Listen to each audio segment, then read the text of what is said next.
Praise the Lord. ജീവജലം എന്ന പ്രതിദിന വാഗ്ദത്ത വചനത്തിലേക്ക് ലോകമെമ്പാടുമുള്ള ദൈവമക്കൾക്ക് വേഗം വരുന്നവനായ യേശുക്രിസ്തുവിൻ്റെ അതിപരിശുദ്ധ നാമത്തിൽ സ്നേഹ വന്ദനം. ഇന്ന് 2025 ഫെബ്രുവരി മാസം 23-ാം തീയതി ഞായറാഴ്ച. ദൈവത്തിൻ്റെ വലിയ കൃപയാൽ ഈ വർഷത്തിൻ്റെ 2-ാം മാസത്തിൻ്റെ 4-ാമത്തെയും അവസാനത്തേതുമായ വിശുദ്ധ ദിനത്തിലേക്ക് തമ്പുരാൻ നമ്മെ പ്രവേശിപ്പിച്ചിരിക്കുന്നു. നാം ഏവരും ആയിരിക്കുന്ന ഇടങ്ങളിൽ ഈ വിശുദ്ധ ദിനം ആത്മാവാകുന്ന ദൈവത്തെ ആത്മാവിലും സത്യത്തിലും ആരാധിച്ച് ദൈവകൃപ അനുഭവിപ്പാൻ സർവശക്തനായ ദൈവം ഇടയാക്കട്ടെ. അതിന് നമ്മെ തന്നെ സമർപ്പിച്ചുകൊണ്ട് ഇന്നത്തെ വാഗ്ദത്ത വചനത്തിനായി ഒരുങ്ങാം. ഇന്ന് ജീവജലത്തിൽ കൂടി പ്രോമിസ് വേഴ്സായി നമുക്ക് ലഭിച്ചിരിക്കുന്നത് യിരെമ്യാ പ്രവാചകന്റെ പുസ്തകം 50-ാം അധ്യായം 19-ാം വാക്യം. ജെറമ്യ ചാപ്റ്റർ 50 വേഴ്സ് 19 നാം ഇപ്രകാരം വായിക്കുന്നു: പിന്നെ ഞാൻ ഇസ്രയേലിനെ അവന്റെ മേച്ചിൽപ്പുറത്തേക്ക് മടക്കി വരുത്തും. അവൻ കർമ്മേലിലും ബാശാനിലും മേഞ്ഞുകൊണ്ടിരിക്കും. എഫ്രൈം മലനാട്ടിലും ഗിലെയാദിലും മേഞ്ഞ് അവന് തൃപ്തി വരും. യിരെമ്യാ പ്രവാചകനിലൂടെ തൻ്റെ ജനമായ ഇസ്രയേലിനോട് ദൈവം ചില അരുളപ്പാടുകൾ നൽകുകയാണ്. ഇത് നൽകുന്നത് ഇസ്രയേൽ ജനത്തിൻ്റെ ഏറ്റവും വേദനാജനകമായ അനുഭവത്തിൽ കൂടെ കടന്നു പൊക്കൊണ്ടിരിക്കുമ്പോഴാണ്. തകർക്കപ്പെട്ട് പിച്ചിച്ചീന്തി കൂട്ടത്തിൽ നിന്ന് ചിതറി ഓടിയ അനുഭവം, ആക്രമണങ്ങളുടെ പരമ്പര, അങ്ങനെ പ്രതികൂലങ്ങളുടെ നീണ്ട നിരയുടെ മധ്യേ സ്വർഗത്തിലെ ദൈവം പറയുകയാണ്, പിന്നെ ഞാൻ ഇസ്രയേലിനോട് ഇങ്ങനെ ചെയ്യും. പിന്നെ അപ്പോൾ അതിൻ്റെ പിൻപിലായി ചില കാര്യങ്ങളുണ്ട്. എന്താണ് അത് എന്ന് നാം 17-ാം വാക്യം വായിക്കുമ്പോൾ, ഇസ്രയേൽ ജനം കൂട്ടം തെറ്റിയ ആടാണ്. സിംഹം അതിനെ ഓടിച്ചു കളഞ്ഞു. അശ്ശൂർ രാജാവ് അതിനെ തിന്നു. അതെ, ബാബേൽ രാജാവ് നെബൂഖദ്നേസർ രാജാവ് അതിൻ്റെ അസ്ഥികളെ ഒടിച്ചു. ഛിന്ന ഭിന്നമായി തകർക്കപ്പെട്ട അവസ്ഥയിൽ ആയിരിക്കുന്നു. സ്വർഗത്തിലെ ദൈവം പറയുകയാണ്, ഞാൻ എൻ്റെ ജനമായ ആട്ടിൻകൂട്ടത്തെ ഛിന്ന ഭിന്നമാക്കിയ ഇവരെ ഓരോരുത്തരെയും സന്ദർശിക്കും. ഞാൻ അവരോട് അതിന് തക്കവണ്ണമായി ഇടപെടും. ഇതാണ് 17-18 വാക്യങ്ങൾ. ഈ 2 കാര്യങ്ങൾ പറഞ്ഞിട്ടാണ് പറയുന്നത്, പിന്നെ ഞാൻ ഇസ്രയേൽ ജനത്തെ അവരുടെ മേച്ചിൽപ്പുറത്തേക്ക് മടക്കി വരുത്തും. എൻ്റെ ജനമായ ആട്ടിൻകൂട്ടത്തെ വേദനിപ്പിച്ച് തകർത്ത് പിച്ചി ചീന്തി നാമാവശേഷമാക്കി അവരെ പല വിധത്തിലാക്കി തകർത്ത് കളഞ്ഞു. അവരെ ഞാൻ സന്ദർശിക്കും. അവരോട് ഞാൻ അതിന് തക്കവണ്ണമായി ഇടപെടും. എന്നിട്ട് ഞാൻ എൻ്റെ ജനത്തെ കൊണ്ടുവന്ന് അവരുടെ ദേശത്ത് അവരെ മേയിച്ച് അവർ തൃപ്തരായിത്തീരും.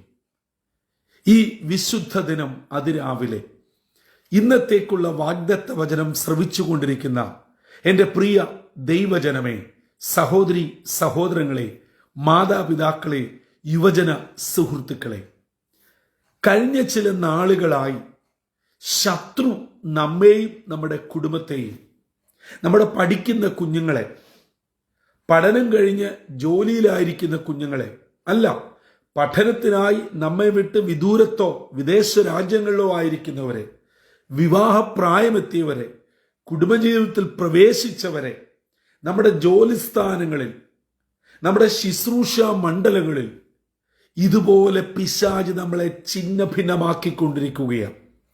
തകർത്തെറിഞ്ഞുകൊണ്ടിരിക്കുകയാണ്. നാം അറിയാതെ നമ്മുടേതല്ലാത്ത കാരണങ്ങളാൽ പല വിധങ്ങളിൽ പിശാച് നമ്മളെ വേട്ടയാടിക്കൊണ്ടിരിക്കുകയാണ്. ഓർക്കണം, സ്വർഗത്തിലെ ദൈവം അത് കാണുന്നുണ്ട്. എന്നും നമ്മെ പിശാചിന്റെ കളിപ്പാട്ടമായി വിട്ടുകൊടുക്കുന്നവനല്ല നമ്മുടെ ദൈവം. കാരണം നമുക്കൊരു ഉടയവനുണ്ട്, നമുക്കൊരു പരിപാലകനുണ്ട്, നമുക്കൊരു സംരക്ഷകനുണ്ട്. ആ സ്വർഗത്തിലെ ദൈവം പറയുകയാണ്, നിങ്ങളുടെ വേദനയും നിങ്ങളുടെ കണ്ണുനീരും നിങ്ങൾ ഛിന്നഭിന്നമാക്കപ്പെട്ടതും നിങ്ങളെ ആരൊക്കെ ഏതൊക്കെ വിധത്തിൽ ദ്രോഹിച്ചു, വേദനിപ്പിച്ചു, പീഡിപ്പിച്ചു, തകർത്തെറിഞ്ഞു, ഇത് ഞാൻ കണ്ടുകൊണ്ടിരിക്കുകയാണ്, ഞാൻ അറിഞ്ഞുകൊണ്ടിരിക്കുകയാണ്. അവരോട് അതിന് തക്കവണ്ണമായി 1 by 1 ഞാൻ ഇടപെടും. എന്നിട്ട് ഞാൻ നിങ്ങളെ നിങ്ങളുടെ അവകാശത്തിലേക്ക്, നിങ്ങളുടെ നന്മയിലേക്ക്, നിങ്ങളിൽ നിന്നും നഷ്ടപ്പെട്ടു പോയ അനുഗ്രഹത്തിലേക്ക് മടക്കിക്കൊണ്ടുവരികയും നിങ്ങൾ അവിടെ മേഞ്ഞ് തൃപ്തരാവുകയും ചെയ്യും. അതേ പ്രിയമുള്ളവരെ, ജീവിതത്തിന്റെ വേദനയിൽ, സങ്കടത്തിലും വിഷമത്തിലും കണ്ണുനീരിലുമായിരിക്കുന്ന ചില മാതാപിതാക്കൾ എന്നെ കേൾക്കുന്നുണ്ട്. ഒരുപക്ഷെ നിങ്ങളുടെ മക്കളുടെ വിവരം ചില മാസങ്ങളായി അറിയാത്തവരാണ്. പല കാരണങ്ങളാൽ, ഒരുപക്ഷെ ചില സൗന്ദര്യപ്പിണക്കമായിരിക്കാം. എന്നാലും നിങ്ങളെ വേണ്ടവണ്ണം വിളിക്കാതെ, സാമ്പത്തികമായി സഹായിക്കാതെ, വിവരങ്ങൾ തിരക്കാതെ മാതാപിതാക്കൾ വേദനയിലാണോ? അല്ല, കുഞ്ഞുങ്ങൾ പലവിധ പ്രശ്നങ്ങളിൽ കൂടെ കടന്നു പോകുന്നു. അവരുടെ വിസയുടെ പ്രശ്നം, അവരുടെ നിലനിൽപ്പിന്റെ പ്രശ്നം, സ്റ്റേ ബാക്കിന്റെ പ്രശ്നം, പഠനത്തിന്റെ പ്രശ്നം, അവരുടെ ജോലിയുടെ പ്രശ്നം, കൂട്ടുകെട്ട് മുഖാന്തരമുണ്ടായിരിക്കുന്ന പ്രശ്നങ്ങൾ നിങ്ങൾ അറിയാതെ, മാതാപിതാക്കൾ അറിയാതെ രഹസ്യമായി കുടുംബജീവിതത്തിൽ അന്യബന്ധങ്ങളിൽ ഏർപ്പെട്ടത് മൂലം ഉണ്ടായിരിക്കുന്ന പ്രതികൂലങ്ങൾ, ഇതൊക്കെ നമുക്കിടയിൽ ഉണ്ട് പ്രിയമുള്ളവരെ. പലപ്പോഴും നാം അഭിമാനം കൊണ്ട് പുറത്ത് പറയുന്നില്ല എങ്കിലും പ്രതികൂലത്തിന്റെ വലിയ പ്രതിസന്ധിയിൽ കൂടെ കടന്നു പോകുന്ന അനേക കുടുംബങ്ങൾ നമുക്കിടയിലുണ്ട്. നമുക്കൊന്നേ ചെയ്യാനുള്ളൂ, ദൈവത്തോട് പ്രാർത്ഥിക്കാം. തമ്പുരാൻ നമ്മുടെ അവസ്ഥ കാണട്ടെ, അറിയട്ടെ. ഈ പ്രഭാതത്തിൽ നിങ്ങൾ വേദനാജനകമായ അനുഭവത്തിൽ കൂടെ പോകുന്നു, നിന്ദയിൽ കൂടെ പോകുന്നു, കുഞ്ഞുങ്ങളുടെ വിഷയത്തിൽ കൂടെ പോകുന്നു.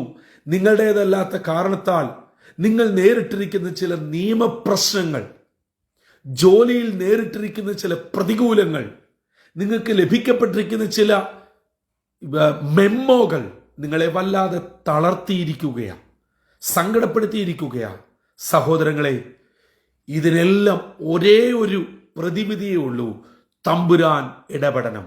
അതെ, ഇന്നത്തെ വാഗ്ദത്ത വചനത്തിൽ ഇസ്രായേൽ ജനത്തോട് പറയുകയാണ്, നിങ്ങൾ ഓടിപ്പോയ, ചിതറിപ്പോയ ആട്ടിൻകൂട്ടമാണ്.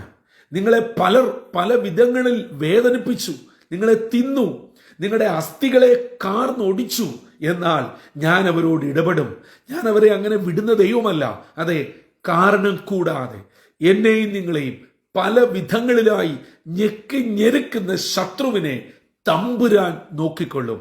മാത്രമല്ല, നമ്മെ ഒരാട്ടിൻകൂട്ടമായി സ്വന്തം ദേശത്തേക്ക്, നമ്മുടെ നന്മയിലേക്ക്, നമ്മിൽ നിന്നും പിശാച് പിടിച്ചു മാറ്റിയ, എടുത്തു മാറ്റിയ നമ്മുടെ അനുഗ്രഹത്തിലേക്ക് മടക്കി വരുത്തുകയും അവിടെ നാം തിന്ന് ശേഷിപ്പിച്ച് തൃപ്തരാകുന്ന വിധത്തിൽ നമ്മെ മാനിക്കുവാൻ, ഹല്ലേലൂയ, നമ്മുടെ സർവശക്തനായ ദൈവം മതിയായവനാണ്. പ്രിയമുള്ളവരെ, ദൈവത്തിന് നന്ദിയോടെ സ്തോത്രം. അതുകൊണ്ട് ഇന്നത്തെ ദിനം വിവിധ വിഷയങ്ങളാൽ വേദനിക്കപ്പെട്ട്, ഭാരപ്പെട്ട്, സങ്കടത്തോടെ എന്നെ കേൾക്കുന്ന പ്രിയപ്പെട്ടവരുണ്ട്. നിങ്ങളുടെ സങ്കടം ദൈവം കാണട്ടെ. ഈ ലോകത്തിൽ ഞാൻ ഉൾപ്പെടെ ഏത് ദൈവദാസന്മാര് കണ്ടിട്ടും കേട്ടിട്ടും ഒരു കാര്യവുമില്ല. ശരിയാണ്, താൽക്കാലികമായി പ്രാർത്ഥിക്കും, അതൊരു മാനസിക ആശ്വാസമാണ്. പക്ഷേ അതൊരു നിത്യ പരിഹാരം സ്വർഗത്തിലെ ദൈവത്തിന് മാത്രമേ കഴിയുകയുള്ളൂ. അതുകൊണ്ട് ഇന്ന് പകൽ നിങ്ങൾ വേദനയോടെ, വിഷമത്തോടെ, സങ്കടത്തോടെ ആയിരിക്കുന്ന നിങ്ങളുടേതായിട്ടുള്ള പ്രശ്നങ്ങൾ, അത് കുടുംബ വിഷയങ്ങൾ, കുഞ്ഞുങ്ങളുടെ വിഷയങ്ങൾ, ആരോഗ്യ വിഷയങ്ങൾ, സാമ്പത്തിക വിഷയങ്ങൾ, കടബാധ്യതകൾ, മാത്രമല്ല ഈ വരുന്ന ആഴ്ച എന്ന് പറഞ്ഞാൽ ഫെബ്രുവരി മാസം തീരുവാൻ ഈ ഒരൊറ്റ ആഴ്ച മാത്രമേ ഉള്ളൂ, വിരലിലെന്ന ദിവസങ്ങൾ മാത്രമേ ഉള്ളൂ. അതിനുള്ളിൽ നിങ്ങൾ തീർക്കേണ്ടതായിട്ടുള്ള ചില ബാങ്ക് സംബന്ധമായ, ലോൺ സംബന്ധമായ, നിയമസംബന്ധമായ കാര്യങ്ങളുണ്ട്. ഇതുവരെയും അതിനൊരു സൊല്യൂഷൻ കണ്ടെത്താതെ എന്ത് ചെയ്യണമെന്ന് അറിയാതെ ഭാരപ്പെടുന്ന ആരെങ്കിലും ഉണ്ടെങ്കിൽ ഇന്നത്തെ വാഗ്ദത്ത വചനം പറയുകയാണ്, തമ്പുരാൻ നിങ്ങളെ അനാഥരായി വിടുന്ന ദൈവമല്ല, ഛിന്ന ഭിന്നമാക്കി വിടുന്ന ദൈവമല്ല. നിങ്ങളെ ഒരൊറ്റ ആട്ടിൻകൂട്ടമായി നിങ്ങളുടെ പ്രതികൂലങ്ങളെല്ലാം അനുകൂലമാക്കി നിങ്ങളെ മേയുന്ന ഭാഷാന്യ മേഖലകളിലേക്ക്, ഹല്ലേലൂയ, നിങ്ങളെ വേണ്ട സ്ഥാനങ്ങളിലേക്ക് എത്തിച്ച് നിങ്ങളെ തൃപ്തിപ്പെടുത്തുന്ന ഒരു ദൈവം ജീവിക്കുന്നു. ഈ ദൈവത്തിന്റെ കരങ്ങളിലേക്ക് പ്രാർത്ഥനയോടെ ഈ ഞായറാഴ്ചയാകുന്ന വിശുദ്ധ ദിനം സ്തോത്രത്തോടെ നമുക്ക് ഏൽപ്പിക്കാം. നിങ്ങൾ ധൈര്യമായി ഇന്ന് ആരാധനയിൽ പോയി സംബന്ധിക്കുക.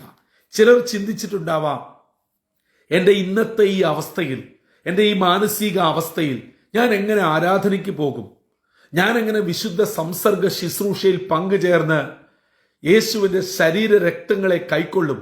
അങ്ങനെയൊന്നും ചിന്തിക്കണ്ട കേട്ടോ. നിങ്ങൾ വളരെ ധൈര്യത്തോടെ, സന്തോഷത്തോടെ ഇന്നത്തെ വാഗ്ദത്ത വചനത്തിൽ അടിയുറച്ച് വിശ്വസിച്ച് പ്രാർത്ഥിച്ചുകൊണ്ട് ആരാധനയിൽ സംബന്ധിക്കുക. നിങ്ങൾക്കറിയാത്ത ഒരു ദിവ്യ സമാധാനം, ഒരു സ്വർഗീയ കൃപ നിങ്ങളുടെ മേൽ നിഴലിടും. ഈ ദിവസങ്ങളിൽ നിങ്ങൾ ഭാരപ്പെടുന്ന വിഷയത്തിന്മേൽ തമ്പുരാൻ ജയമയച്ച് നിങ്ങൾക്കൊരു മേച്ചിൽ പുറം കർത്താവ് ഒരുക്കും. ഹല്ലേലൂയ, ആമീൻ. ദൈവത്തിന് സ്തോത്രം. അങ്ങനെ തന്നെ നിങ്ങളുടെ ഓരോരുത്തരുടെയും ജീവിതത്തിൽ സംഭവിക്കട്ടെ. വിദൂരങ്ങളിലായിരിക്കുന്ന കുഞ്ഞുങ്ങൾ നിങ്ങളെ സന്തോഷത്തോടെ വിളിക്കട്ടെ. കുഞ്ഞുങ്ങൾ കടന്നു പോകുന്ന നിയമപ്രശ്നങ്ങളുടെ മേൽ ദൈവം ഇടപെടട്ടെ. നിങ്ങളുടെ എല്ലാ പ്രതികൂലങ്ങളെയും അപ്പൻ അനുകൂലമാക്കി നിങ്ങളെ അനുഗ്രഹിക്കപ്പെട്ട ഒരു വലിയ മേച്ചൽ സ്ഥലത്തേക്ക് നടത്തി ധന്യമായി സ്തോത്രത്തോടെ സന്തോഷത്തോടെ ഈ ദിവസങ്ങൾ പരിപാലിപ്പാൻ സർവശക്തനായ ദൈവം ഇടയാക്കട്ടെ. അതിന് ഇന്നത്തെ വാഗ്ദത്ത വചനം നമ്മെ ഏറെ ഒരുക്കുകയും ചെയ്യട്ടെ. തലകളെ വണക്കാം, പ്രാർത്ഥനയ്ക്കായി ഒരുങ്ങാം. പരിശുദ്ധനും നിത്യനും നീതിമാനുമാകുന്ന ഞങ്ങളുടെ ദൈവമേ, സ്വർഗീയ പിതാവേ, 2025 രണ്ടാം മാസത്തിന്റെ അവസാനത്തെ വിശുദ്ധ ദിനത്തിനായി നന്ദിയോടെ സ്തോത്രം. ഈ മാസത്തിന്റെ 4ാമത്തെ വിശുദ്ധ ദിനമായ ഈ പുത്തൻ പ്രഭാതം പല രാജ്യങ്ങളിലും ഭവനങ്ങളിലും ഇരുന്ന് ഞങ്ങൾക്കൊന്നിച്ചങ്ങേ സ്തുതിപ്പാൻ തമ്പുരാൻ ഒരുക്കിയ കൃപയ്ക്കായി സ്തോത്രമപ്പാ. ഞങ്ങൾ പലപ്പോഴും കൂട്ടം വിട്ടവരാ, കൂട്ടം തെറ്റിയവരാ. പലർ ഞങ്ങളെ വേദനിപ്പിക്കുകയും പീഡിപ്പിക്കുകയും തകർക്കുകയും ചെയ്തവരാ. എന്നാൽ അപ്പൻ ഞങ്ങളെ കാണുന്ന ദൈവമാ. ഞങ്ങളെ വേദനിപ്പിക്കുന്നവരെ അവിടുന്ന് അറിയുന്ന ദൈവമാ. അവിടുന്ന് അതിന് തക്കവണ്ണം അവരോട് ഇടപെടുകയും ഞങ്ങളെ മടക്കി യഥാസ്ഥാനപ്പെടുത്തി ഞങ്ങളുടെ ദേശത്തേക്ക് കൊണ്ടുവന്ന് ഞങ്ങളെ തൃപ്തിയാകും വണ്ണം മേച്ചിൽപ്പുറത്തൂടെ നടത്തുന്ന ഒരു ദൈവമാണെന്ന് ഇന്ന് യിരെമ്യാവിൽ കൂടെ ഞങ്ങളെ കേൾപ്പിച്ചതിനായി സ്തോത്രം. അപ്പാ, വേദനയോടും സങ്കടത്തോടും വിഷമത്തോടും ഇതാ ഈ വിശുദ്ധ ദിനം അപ്പന്റെ പാദപീഠത്തിൽ അടുത്തു വരുന്നു. അവിടുന്ന് മാത്രമേ ഉള്ളൂ ഞങ്ങളുടെ ശരണം, അവിടുന്ന് മാത്രമേ ഉള്ളൂ ഞങ്ങളുടെ അഭയസ്ഥാനം. അവിടുന്ന് ഞങ്ങൾക്ക് വേണ്ടി വഴികളെ തുറക്കണമേ, ഞങ്ങളെ മടക്കിക്കൊണ്ടുവരണമേ, ഞങ്ങൾക്ക് വേണ്ടി പുത്തൻ മേച്ചിൽപ്പുറങ്ങൾ തുറക്കണമേ. ഇന്നത്തെ ദിനം അനുഗ്രഹത്തിന്റെ, നന്മയുടെ, സന്തോഷത്തിന്റെ ദിനമായി അങ്ങേ സേവിപ്പാനും ആരാധിപ്പാനും നല്ല സാക്ഷികളായി നിലകൊള്ളുവാനും ഞങ്ങളെ ഒരുക്കണമെന്ന് യേശു ക്രിസ്തു മൂലം അപേക്ഷിക്കുന്നു. കൃപയോടെ കേൾക്കുമാറാകണമേ. ആമീൻ, ആമീൻ, ആമീൻ. പ്രിയ ദൈവമക്കളെ, നമ്മുടെ ദൈവം വിടുവിക്കുന്ന ദൈവമാണ്, മടക്കി വരുത്തുന്ന ദൈവമാണ്. മാത്രമല്ല, നമ്മുടെ നഷ്ടങ്ങൾക്ക് തക്കവണ്ണം തിരിച്ച് നൽകുന്ന ദൈവമാണ്. അതെ, നമ്മുടെ അവകാശ ഭൂമിയിലേക്ക് മടക്കി വരുത്തി നല്ല മേച്ചിൽപ്പുറത്ത് തൃപ്തിയാകുമെണ്ണം മേയിച്ച് സന്തോഷത്തോടെ നടത്തുന്ന ഈ കർത്താവിൽ പരിപൂർണമായി ശരണപ്പെട്ട് ഈ വിശുദ്ധ ദിനം നമുക്ക് ആരംഭിക്കാം. ഈ ദിനം വിടുതലിന്റെയും അനുഗ്രഹത്തിന്റെയും നന്മയുടെയും ദിനമായി ലോകമെമ്പാടുമുള്ള എൻ്റെ ജീവജലം പ്രേക്ഷകരെ സർവശക്തനായ ദൈവം സ്വർഗത്തിൽ നിന്ന് തൻ്റെ വലങ്കര നീട്ടി ധാരാളമായി അനുഗ്രഹിച്ച് ദൈവകൃപയോടെ നടത്തട്ടെ. അതിന് ദൈവത്തിന് പരിശുദ്ധാത്മാവ് നമ്മെ ഏവരെയും ഒരുക്കുകയും ചെയ്യട്ടെ. കർത്താവിൻ്റെ അനുഗ്രഹിക്കപ്പെട്ട മുന്തിരിത്തോട്ടത്തിൽ നിന്നും brother Santhosh Kodukulanji. God blesses all.